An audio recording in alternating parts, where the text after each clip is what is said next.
a amassar o tijolo, mas eles tinham uma esperança. E Deus, irmãos, está lá só do alto, olhando e contemplando tudo, mas Ele não se manifestou, porque faz parte do processo o silêncio de Deus. Não é toda hora que você vai vir à igreja e Deus vai falar contigo, porque o silêncio faz parte do processo. E tem pessoas aqui que estão passando esse processo, o silêncio de Deus, mas eu quero te dizer que mesmo no silêncio, eles continuam trabalhando. Tem um hino que fala, né? Quando Deus está em silêncio, é porque Ele está trabalhando. Talvez você entrou aqui e falou: Senhor, Senhor, o Senhor não tem falado comigo. Ele fala de várias formas, mas às vezes nós queremos que Deus fale, irmãos, usando um vaso, levando alguém até nós, mas Ele fala, mas tem momento que Ele se cala. E aqui durante esses anos, irmãos, não houve a manifestação de Deus em palavras para o povo, mas o povo tinha uma esperança. Então o que você não pode perder é a esperança. Se Deus te prometeu, irmãos, passe o tempo que passar, vai se cumprir, porque Ele é fiel para cumprir aquilo que Ele promete. Deus falou para Abraão: Abraão, não é Eliezer não, era o plano de Abraão. O plano de Abraão era quem? Era o qual? Quando ele morrer, deixar tudo assinado ali, né, trazendo aos dias de hoje, deixar tudo o papel passado para Eliezer. Eram os planos de Abraão. Olha, Eliezer, você vai ficar com tudo, toma conta aí, dá sequência aí. Esse é o plano de Abraão. Abraão disse a Deus que era o plano dele: não, Senhor, o meu herdeiro é Eliezer, é o Damasceno, eu não tenho herdeiro. Não. Esses são os teus planos, os meus não. Talvez você entrou aqui, irmão, com um plano. Hoje nós estamos aqui no segundo dia do segundo mês do ano, e você entrou aqui com planos para 2025. Vai ser assim, vai ser. Deus está falando: não, esses são os seus, eu vou revelar os meus para você. E eu vou abrir um parênteses aqui, até me perdoe, eu trago meus sentimentos, pastor Servilho, pela perda tão significante que a Debrais teve. Eu tenho um sangue a Debrais, eu tenho um sangue Madureira, me batizei no Madureira. Em 95 nós éramos da Debrais. E eu externo aqui meus sentimentos pela partida, irmãos. Porque alguém cantou aqui, disse que até o luto do crente é diferente. É porque a Bíblia diz que Deus se alegra na morte do justo, porque ela já está nos braços, ela já está descansando. Mas nós, como seres humanos, nos entristecemos. E um dia eu estava num culto fúnebre, e o ministro que estava ministrando, ele disse algo muito importante. Isso sabe quando aquela palavra que entra no seu coração e fica ali, você fica... Ele falou assim: olha, era de um pastor também, recentemente, que nós perdemos, lá no setor 16, em Arthur Alvim. Ele disse assim: quem estava na agenda de vir a um velório hoje? Ninguém. Quem aqui estava na agenda de amanhã? Você tem muitos planos para amanhã, mas você não tinha na agenda de estar em um velório amanhã, no culto fúnebre, às 19 horas. Ninguém tinha esse plano antes de ontem, até ontem, antes do meio-dia. Ninguém tinha esse plano, mas já estava na agenda de Deus. Então, por mais que a agenda de Deus seja para você estar num culto fúnebre, a agenda de Deus sempre é melhor que a minha e a sua. Isso eu fiquei assim, sabe? É verdade, eu não estava, era um domingo de manhã, meu plano era estar na escola dominical na congregação, e às 9 horas da manhã eu estava em um culto fúnebre de um pastor. E ele disse para mim: olha, ele disse lá, ministrando, né? Ninguém tinha na agenda de estar aqui hoje pela manhã, mas a agenda de Deus, irmãos, é sempre melhor. Então Deus tem a agenda tua na mão dele. Fique em paz, fique em paz, fique em paz. Deus tem na sua mão a tua agenda, e a agenda dele é sempre melhor, por mais que seja estar em um culto fúnebre. E aqui o povo, irmão, voltando para a palavra, então, pastor, eu externo aqui meus sentimentos à família Debrais por essa perda tão significante que é da bispa Keila. Então o povo de Deus, irmãos, nasciam, eles cresciam, os pais ali viam chegando à idade, e queriam até esconder o que aconteceu com o Joquebede. Queriam esconder, porque a Bíblia diz aqui, que nós vemos no versículo 14, diz que eles amargaram a vida. Sabe o que é amargar a vida? Eles não tinham mais prazer em viver, mas eles estavam debaixo de uma promessa. Por isso que eu gosto de Naum capítulo 1, se eu não me falo a memória, é o versículo 2 ou 3, que diz assim: Deus tem um caminho no meio da tormenta. Por mais que esteja amargo hoje para você, irmãos, Deus está traçando um caminho no meio dessa tormenta, e Ele vai te mostrar a que você veio, mas faz parte do processo. Porque o processo que eu passei eu também não entendia, mas Deus estava desenhando e construindo uma história, e hoje estou aqui eu contando essa história, porque Deus havia desenhado na minha vida, e tem desenhado na tua vida também. Por mais que a tormenta esteja tão grande, que você tem sentido amargar a vida, Deus nessa noite, Ele te fala: olha, não temas, eu ainda estou no controle da situação. Não temas, eu ainda estou no controle da situação. E o povo de Deus então vivia sob essa amargura, irmãos. E hoje às vezes, e hoje para nós, trazendo hoje no coletivo como povo de Deus, não tem sido diferente. A vida tem nos amargado, o governo tem amargado algumas coisas, mas nós estamos debaixo de uma promessa, e essa promessa está lá em João 14, uma quinta-feira à noite, Jesus na mesa com os discípulos, última ceia, onde vamos preparar, vai lá no cenáculo, você vai ver assim, vocês vão realizar, vamos preparar a ceia, que eu vou estar convosco na mesa. E ele disse: olha, vocês estão tristes, eu sei, o tempo está próximo, mas não fiquem tristes não, não fiquem tristes não, eu vou, mas eu volto, aleluia, eu vou, mas eu volto. Irmãos, está amargo, peraí, calma, Ele está chegando, Ele está voltando, estamos debaixo de uma promessa, irmãos, e não deixa ninguém roubar essa promessa. O inimigo tem tentado, como foi cantado aqui, o inimigo tem tentado envergonhar, tem tentado roubar a alegria da salvação de muitos. E hoje infelizmente tem crescido números de desigrejados querendo justificar que não é necessário estarmos aqui em comunhão para adorarmos ao Senhor. Mas são estratégias, irmão, do inferno para distanciar o crente da presença de Deus. Não vem com essa desculpa não: ah não, eu vou servir o Senhor em casa, eu vou assistir meu culto. Não, irmão, Paulo disse assim: olha, não deixai as vossas congregações. Naquela época já era costume de muitos, e hoje em dia muitos têm deixado a congregação. Não faça isso não, esteja aqui adorando o Senhor, sendo alimentado pela palavra do Senhor, porque Ele sempre tem uma palavra para nós, irmãos.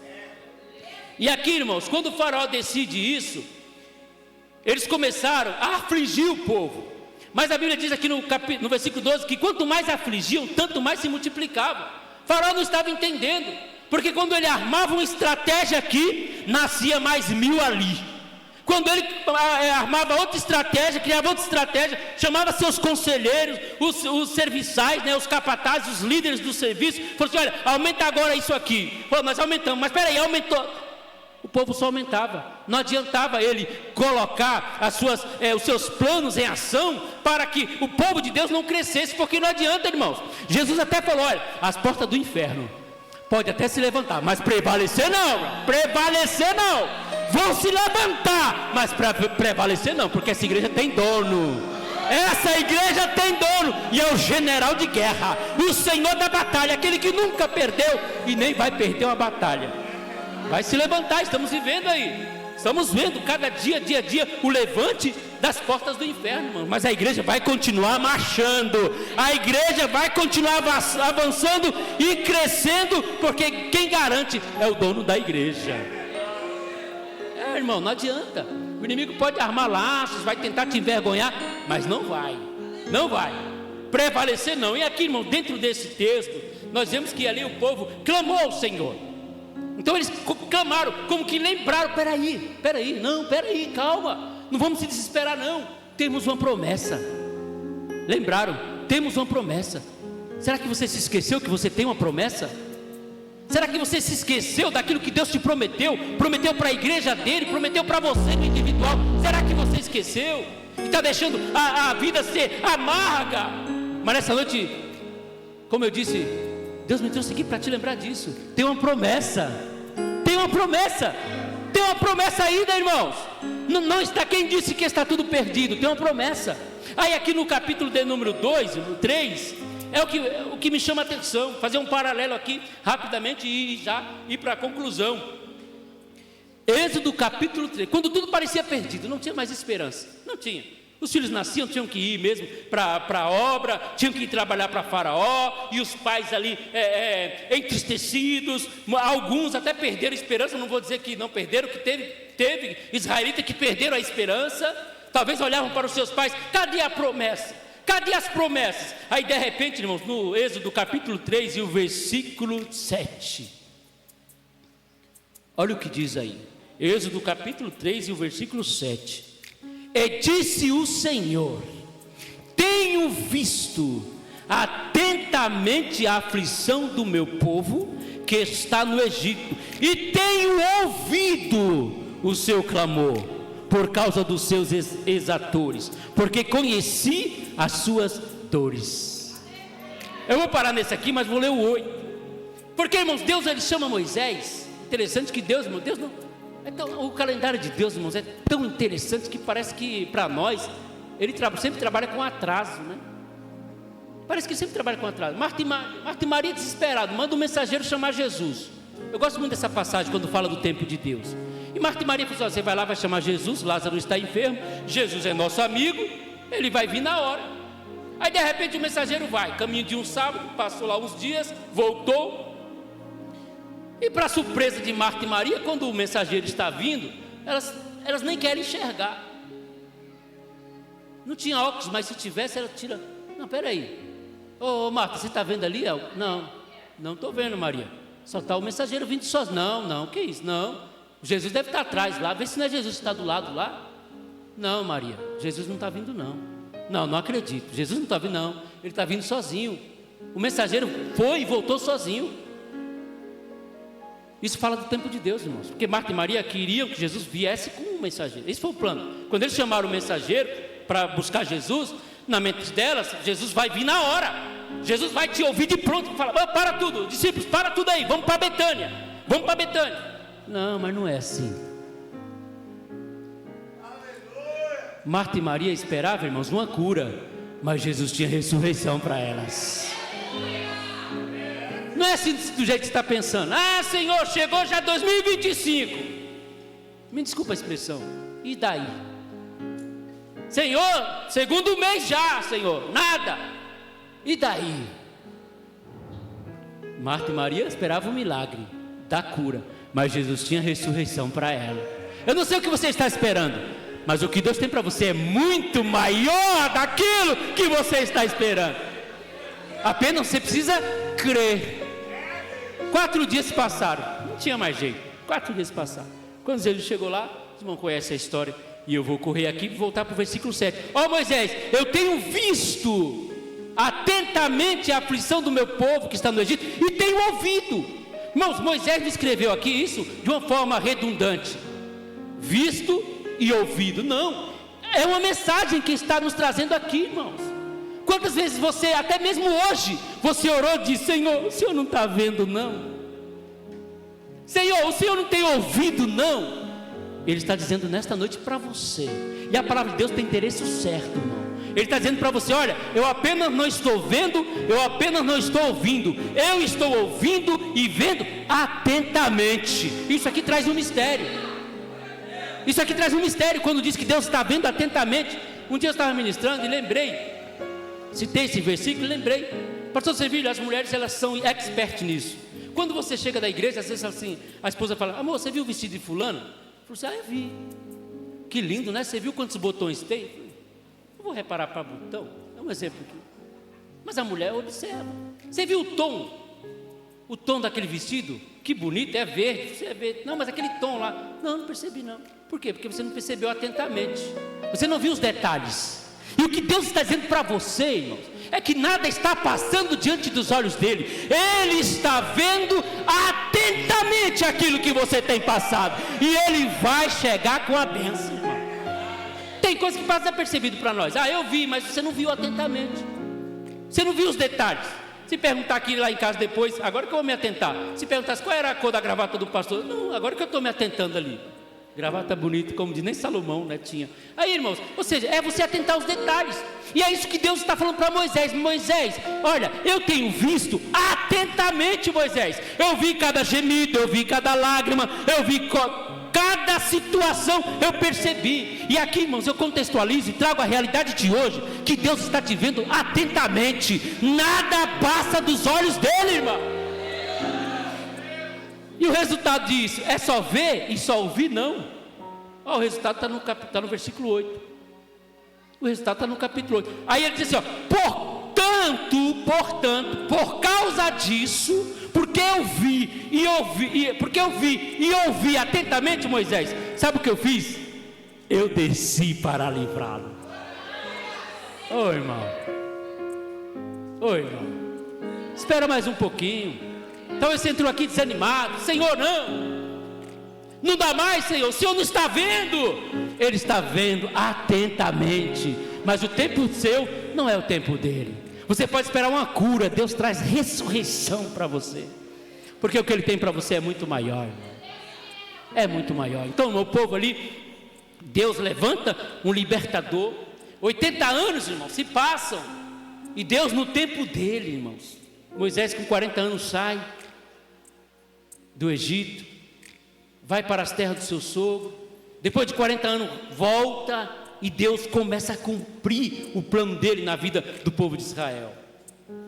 Ou seja, 430 anos aproximadamente, irmãos, foram 390 anos.